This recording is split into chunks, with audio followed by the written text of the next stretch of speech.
ಹರ್ಷಾಗೆ ಎಷ್ಟು ವರ್ಷ ಸರ್ ಈಗ 19 ವರ್ಷಕ್ಕೆ ಬಿದ್ದಿದೆ ಸರ್. ಈಗ ರೀಸೆಂಟ್ ಆಗಿ ಒಂದು ಪಾರ್ಟಿ ಮಾಡಿಸಿದ್ದೀರಾ ಅಂದ್ರೆ ಮಗ ಫೇಲ್ ಆದ, ಫೇಲ್ ಪಾರ್ಟಿ ಅಂತ ಮಾಡಿಸಿದ್ದೀರಿ.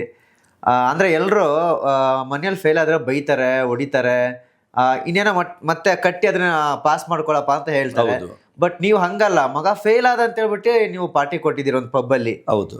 ಹಿಂಗೆ ಸರ್ ಇದು ಅಂದ್ರೆ ಏನು ಅಂತ? ಸರ್ ಅವನು ಫೇಲೇ ಆಗಿಲ್ಲ, ಅವನು ಬರೀ ಅಟೆಂಡ್ ಶಾರ್ಟೇಜ್ ಅಂತ ಬಂದು ತೋರಿಸ್ತಾ 58% 57% ಏನೋ ಬಂದಿತ್ತು ಒಂದು 3-4 ಸಬ್ಜೆಕ್ಟ್ ಅಲ್ಲಿ. ನಾನು ಅದನ್ನೇನೆ ಒಂದು ಸಮಾಜಕ್ಕೆ ಸುದ್ದಿ ತಿಳಿಸೋ ಥರ ನಾನು ಫೇಲ್ ಪಾರ್ಟಿ ಅಂತ ಕನ್ವರ್ಟ್ ಮಾಡಿದೆ.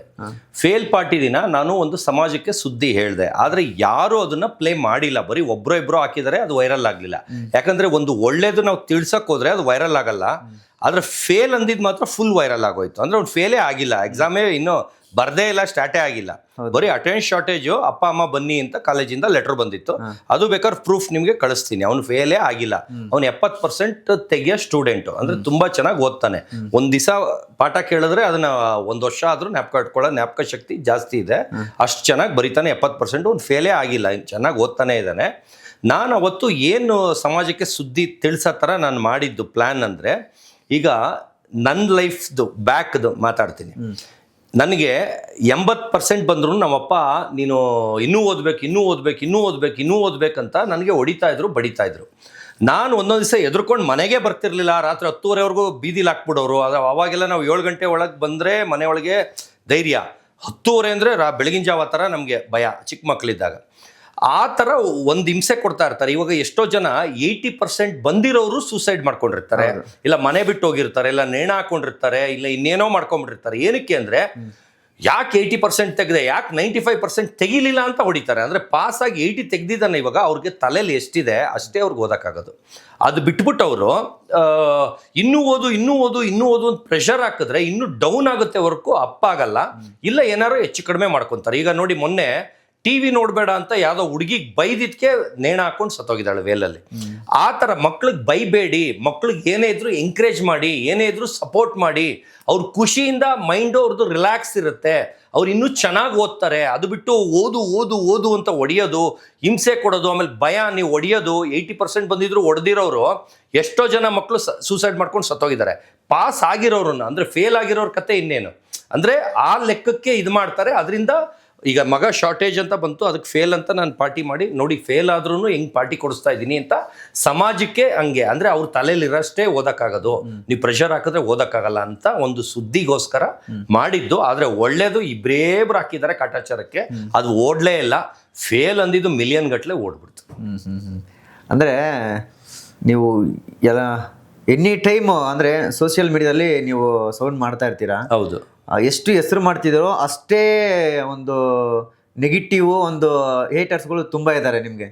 ಸರ್, ನೆಗೆಟಿವ್ ಹೇಟರ್ಸ್ ಅಂತ ಅನ್ಕೊಳ್ತಿರೋರು ಸ್ಲಮ್ಮೋರು ಅಂತ ಒತ್ತಿ ಹೇಳ್ತಾ ಇದ್ದೀನಿ. ಅವ್ರು ಸ್ಲಮ್ಮೋರು, ಅದರಲ್ಲಿ ಅಕೌಂಟ್ಸೇ ಇರಲ್ಲ, ಅವ್ರ ಮುಖ ಇರಲ್ಲ, ಅವ್ರ ಫೋಟೋ ಇರಲ್ಲ, ಅದು ಡೂಪ್ಲಿಕೇಟ್ ID. ಯಾರ್ಯಾರು ಬ್ಯಾಡ್ ಕಮೆಂಟ್ ಮಾಡ್ತಾ ಇದ್ದಾರೆ ಅವರೆಲ್ಲ ಡೂಪ್ಲಿಕೇಟ್ ID ಇಟ್ಕೊಂಡು, ಮನುಷ್ಯರೇ ಇರಲ್ಲ ಅವರು, ಅಲ್ಲಿ ಇರೋದೇ ಇಲ್ಲ, ಸುಮ್ಮನೆ ಅಕೌಂಟಿಂದ ಮಾಡೋದು. ಅದನ್ನ ನಂಬೋರು ನೀವೆಂತವ್ರು, ಅದನ್ನ ನಂಬೋರು ಯಾರು ಬೈದಿದ್ದಾರೆ ನೀವು ಹೋಗ್ಬಿಟ್ಟು ಅವ್ರ ಅಕೌಂಟ್ ಒಳಗೆ ಹೋಗಿ ನೋಡಿ, ಒಂದು ಹಾಯ್ ಅಂತ ಮೆಸೇಜ್ ಮಾಡಿ, ಆ ಕಡೆಯಿಂದ ಬಾಯ್ ಅಂತ ರಿಪ್ಲೈ ಬರಲಿ, ನಿಮ್ಮ ಕಾಲ್ ಕೆಳಗೆ ನುಗ್ತೀನಿ.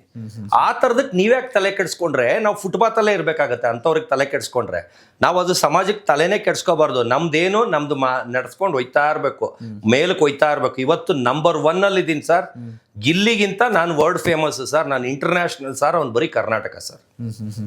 ಅಂದರೆ ಹೇಟರ್ಸ್ಗೆಲ್ಲ ಒಂದು ಸಿಂಪಲ್ ಆಗಿ ಒಂದು ಹಾರ್ಟ್ ಸಿಂಬಲ್ ಕಳ್ಸಿದ್ರೆ ಸಾಕಂತ ಹೇಳ್ತೀರಾ? ಸಾಕಲ್ಲ, ಎಲ್ಲರಿಗೂ ಜೈಲ್ಗೂ ಹಾಕ್ಸಿದ್ದೀನಿ ಸರ್. ಎಷ್ಟು ಜನ ಜೈಲ್ಗೆ ಹಾಕ್ಸಿದ್ದೀರಾ ಸರ್? ಈಗ ಯಲಂಕ ಗುರುನ ಜೈಲ್ಗೆ ಹಾಕ್ಸಿದ್ದೀನಿ ಸರ್, ಬೇಲ್ ತಗೊಂಡು ಆಚೆ ಬಂದಿದ್ದಾರೆ. ಅವ್ರದ್ದು ಸ್ಯಾಮ್ಸಂಗ್ ಫೋಲ್ಡ್ ಫೋನ್ನು ಸೀಸ್ ಮಾಡಿದ್ದಾರೆ. ಹೌದು, ಅದಕ್ಕೆ ಹೂವ ಶರ್ಟ್ ಹಾಕೊಂಡು ಕೈ ಕಟ್ಕೊಂಡು ಹಿಂಗೆ ಕೂತಿದ್ದಾರೆ ಸರ್ ಸ್ಟೇಷನ್ ಅಲ್ಲಿ. ಅದೆಲ್ಲ ವಿಚಾರಕ್ಕೆ ಅವ್ರನ್ನ ಹಾಕ್ಸಿರಿ ಸರ್? ಸರ್, ನನ್ನೇ ಒಡೆದು ಬಡ್ದು ಸಾಯಿಸ್ತೀನಿ, ತಿಥಿ ಮಾಡ್ತೀನಿ, ಅವ್ನು ಬಿಡಲ್ಲ, ಹಂಗೆ ಮಾಡ್ತೀನಿ ಹಿಂಗೆ ಮಾಡ್ತೀನಿ ಅಂತ ತುಂಬ ಎಗರಾಡಿದ್ರು ಸರ್. ಯಾಕಂದ್ರೆ ನಾನು ಒಂದು ತಮಾಷೆ ಓಕೆ, ಬರ್ತಾ ಅದು ಹೊಡಿತೀನಿ, ಬಡಿತೀನಿ, ಸಾಯಿಸ್ತೀನಿ, ಪಂಚ್ ಹೊಡೆದ್ರೆ ಹಂಗೆ ಹಿಂಗೆ ಅಂತ ಅದನ್ನ ಲೈವ್ ಆಗಿ ಇದು ಮಾಡಿದ್ರೆ ನನಗೆ ಅದೇ ಸಾಕ್ಷಿ ಆಗೋಯ್ತು. ಅವ್ರು ಇನ್ನೊಂದು ಪೆದ್ ಕೆಲಸನೂ ಮಾಡ್ಬಿಟ್ಟಿದ್ದಾರೆ, ಬಂದ್ಬಿಟ್ಟು ಸ್ಟೇಷನ್ ಅಲ್ಲಿ ಬರ್ಕೊಟ್ಟು ಬಿಟ್ಟಿದ್ದಾರೆ, ಹೌದು ತಪ್ಪು ಮಾಡಿದೆ ಅಂತ. ನನಗೆ ಅದು ಈಗ ಮಾನನಷ್ಟ ಮೊಕದ್ದಮೆ 1 ಕೋಟಿ ಕೇಸ್ ಆಗ್ತಾ ಇದ್ದೀನಿ. ಅದಕ್ಕೆ ಈಸಿ ಆಗೋಯ್ತು. ಯಾಕಂದ್ರೆ ನಾವೀಗ ಎಳೆಯೋದು ತಪ್ಪು. ಅವನು ಒಪ್ಕೊಂಡಿಲ್ಲ ಅಂದಿದ್ರೆ ಕೋರ್ಟಲ್ಲಿ ನಾವು ಅಲಿಬೇಕಾಗಿತ್ತು ಅವನ್ನ ಪ್ರೂವ್ ಮಾಡೋವರೆಗೂ. ಇವನು ಒಪ್ಕೊಂಬಿಟ್ರೆ ಈಸಿ ಬಿಟ್ಬಿಡ್ತಾರೆ ಅಂತ ಇವನು ಅನ್ಕೋಬಿಟ್ಟವನೆ, ಅತಿ ಬುದ್ಧಿವಂತ. ಅವನು ಒಪ್ಕೊಂಬಿಟ್ಟು ಬರ್ಕೊಟ್ಬಿಟ್ಟಿದ್ದಾನೆ. ನನಗೆ ಈಸಿ ಆಗೋಯ್ತು ಅದು ಕೋರ್ಟ್ಗೆ. ಇವಾಗ ನನ್ನ ಮಾನ ನಷ್ಟ ಮೊಕದ್ದಮೆ ನಂಗೆ ಮರ್ಯಾದೆ ಹೋಯ್ತು ಅಂತ 1 ಕೋಟಿ ಕೇಸ್ ಹಾಕಿದ್ದೀನಿ. ಅದೇ ಥರ ಮಂಡ್ಯಲ್ಲೊಬ್ಬ ಚೆಲುವ ಕನ್ನಡಿಗ ಅಂತ ಇನ್ನೊಬ್ಬ ಇಲ್ಲಿ ಯಾರೋ ಒಬ್ಬ ಮೊಬೈಲಲ್ಲಿ ನನ್ನ ನಂಬರ್ನ ಲೀಕ್ ಮಾಡಿಬಿಟ್ಟ. ಅವರು ಆ ಥರ ಒಂದು ಎಷ್ಟೊಂದು ಜನಕ್ಕೆ 80 ಜನಕ್ಕೆ ಕೇಸ್ ಹಾಕಿದೆ. ಅದು ಈ ಆಲ್ಮೋಸ್ಟ್ ಎಲ್ಲ 80 ಹತ್ತತ್ರ ಅರೆಸ್ಟ್ ಆಗಿ ಎಲ್ಲರೂ 25,000 ಖರ್ಚು ಮಾಡಿ ಸ್ಟೇಷನ್ ಬೇಲ್ ತೊಗೊಂಡಿದ್ದಾರೆ. ಈಗ ನೆಕ್ಸ್ಟ್ ಕೋರ್ಟ್ ಕಲೀತಾರೆ. ಆದರೆ ಅಲ್ಲಿಗೂ ಬಿಡಲ್ಲ ನಾನು. ಅವ್ರು ಅನ್ಕೊಬಿಟ್ಟಿರ್ತಾರೆ ನಾನು ಹೆಂಗೆ ಗೊತ್ತಾ ಸರ್, ನಾನು ಯಾರ ತಂಟೆಗೂ ಹೋಗಲ್ಲ, ನಾನು ಯಾರ ಬಗ್ಗೆನೂ ಮಾತಾಡಲ್ಲ. ನನ್ನ ಇಷ್ಟ, ನನ್ನ ಸ್ಟೈಲು, ನನ್ನ ವಸ್ತು, ನನ್ನ ಮನೆ ಲೆಟ್ರಿನು, ನನ್ನ ಮನೆ ಶರ್ಟು, ನನ್ನ ಪ್ಯಾಂಟು, ನನ್ನ ಶೂ. ಅವ್ರ ಅಪ್ಪ ಏನಾರು ನಂಗೆ ಕೊಡಿಸಿದಾರಾ? ಅವ್ರ ದುಡ್ಡಲ್ಲಿ ತಿಂದಿದ್ದೀನಾ? ಇಲ್ಲ ಅವ್ರಿಗೇನಾರು ಮೋಸ ಮಾಡಿದ್ದೀನ? ಶರ್ಟ್ ಇಷ್ಟಕ್ಕೆ ಅಂದ್ಬಿಟ್ಟು ಮೋಸ ಮಾಡಿದ್ದೀನಾ? ನನ್ನ ಇಷ್ಟ, ನನ್ನ ಬಾಯಿ. ನನಗೆ ಇ ಡಿ ರೈಡ್ ಆಗುತ್ತಾ, ಇನ್ಕಮ್ ಟ್ಯಾಕ್ಸ್ ರೈಡ್ ಆಗುತ್ತಾ, ನನ್ನ ಇಷ್ಟ. ಅವ್ರಿಗೆ ಬಂದಾಗ ಏನು ಆನ್ಸರ್ ಮಾಡಬೇಕು, ಏನು ರಿಪ್ಲೈ ಕೊಡಬೇಕು ನನಗೆ ಗೊತ್ತು. ಅಷ್ಟಿಲ್ಲದೆ ನಾನು ಮಾತಾಡ್ತೀನ ಸರ್? ಯಾರಿಗಾರು ಇಲ್ಲಿ ದಮ್ಮಿರಬೇಕು ಮಾತಾಡ್ಬೇಕಾರೆ. ಆಮೇಲೆ ನನ್ನ ಸಿಂಗಲ್ ಮ್ಯಾನು. ಅವರೆಲ್ಲ ಬ್ಯಾಗ್ ಇಟ್ಕೊಂಡು ಅವ್ರ ಹೆಸರು ಇಟ್ಕೊಂಡು ಅವ್ರ ಕಡೆಯವರು, ನಾವು ಇವ್ರ ಕಡೆಯವರು, ಅವ್ರು ಗೊತ್ತು ಇವ್ರು ಗೊತ್ತು ಅಂತ ಮಾತಾಡ್ತಾರೆ. ಲಕ್ಷಾಂತರ ಜನ ನನ್ನ ಎಗನೆಸ್ಟ್ ಆದರು ಸರ್. ಯಾಕೆ ಸರ್ ನಾನು ಒಬ್ಬನೂ ಕಿತ್ಕೊಳ್ಳೋಕ್ಕಾಗಲಿಲ್ಲ? ಈಗೆಲ್ಲ ನಾನು ಕಿತ್ಕೊತಾ ಇದ್ದೀನಿ ಸರ್, ಒಬ್ಬೊಬ್ರದ್ದೇ ಕಿತ್ಕೊತಾ ಇದ್ದೀನಿ. ಈಗ ಅದು ಸಿಂಗಲ್ ಮ್ಯಾನ್, ಯಾರ ಹೆಸರು ಇಲ್ಲ, ಯಾರ ಇನ್ಫ್ಲುಯೆನ್ಸ್ ಇಲ್ಲ, ಏನಿಲ್ಲ. ಪೇಪರು ಪೆನ್ನು ಲೀಗಲ್ ಅಷ್ಟೇ. ಲಕ್ಷ ಶರ್ಟ್ ಹಾಕ್ತೀರಿ, ಲಕ್ಷ ಗಾಗಲ್ಸ್ ಹಾಕ್ತೀರಿ. ಹಾಂ ಸರ್. ಅಂದರೆ ನಿಮ್ಮ ಸೇಫ್ಟಿಗೆ ಅಂದರೆ ಸೆಕ್ಯೂರಿಟಿ ಗಾರ್ಡು ಅಥವಾ ಬೌನ್ಸರು ಏನಿದ್ರೆ ಹೇಗೆ? ನನ್ನ ಬಾಯೇ ಸಾಕು ಸರ್, ನನ್ನ ಬಾಯೇ ಸಾಕು ಸರ್. ಎಲ್ಲರೂ ಹೇಳ್ತಾರೆ ಗನ್ಮ್ಯಾನ್ ಇಟ್ಕೊಂಡು ಓಡಾಡು, ಸೆಕ್ಯೂರಿಟಿ ಫ್ರೆಂಡ್ಸ್ ಜೊತೆಲಿ ಹಾಕ್ಕೊಂಡು ಓಡಾಡು ಅಂತ. ನನಗೇನೂ ಇಲ್ಲ ಸರ್. ಎಲ್ಲರೂ ಬಂದು ಪುಕ್ಳುಗಳಿರ್ತಾರೆ, ಅವ್ರಿಗೆ ಇವ್ರು ಇನ್ಫ್ಲುಯೆನ್ಸ್ ಬೇಕಾಗುತ್ತೆ, ಇವ್ರು ಹೆಸರು ಹೇಳ್ಕೊಂಡು ಬದುಕ್ತಾರೆ ಸರ್. ನಾನು ಆ ಥರ ಅಲ್ಲ. ನಾನು ಸಿಂಗಲ್ ಮ್ಯಾನು. ನಮ್ಮಪ್ಪ ಅವಾಗಿಂದ ಹೇಳ್ಕೊಟ್ಬಿಟ್ರೆ ನಾವು ತಪ್ಪು ಮಾಡಿಲ್ಲ ಅಂದರೆ ಯಾರಿಗೂ ಹೆದರ್ಬೇಕಾಗಿಲ್ಲ ಅಂತ. ಅದು ಏನಾಗುತ್ತೆ ಆಗಲಿ, ಆದಮೇಲೆ ನಾವೇನು ಅಂತ ತೋರಿಸ್ತೀವಿ. ಅವ್ರು ಬರೀ ನನಗೆ ಸ್ಕ್ರ್ಯಾಚ್ ಮಾಡಿದ್ರೆ ಸಾಕು ಸರ್. ನಾನು ತಿಮಿಂಗ್ಳ ಥರ ನುಂಗೋವರೆಗೂ ಬಿಡಲ್ಲ ಸರ್. ಅಂದರೆ ನಾನು ತಂಟೆಗೆ ಹೋಗಲ್ಲ. 80%, 90%, 99% ಅವರು ಕೂಲಾಗಿ ತೊಗೊಳ್ತೀನಿ ಅದನ್ನು.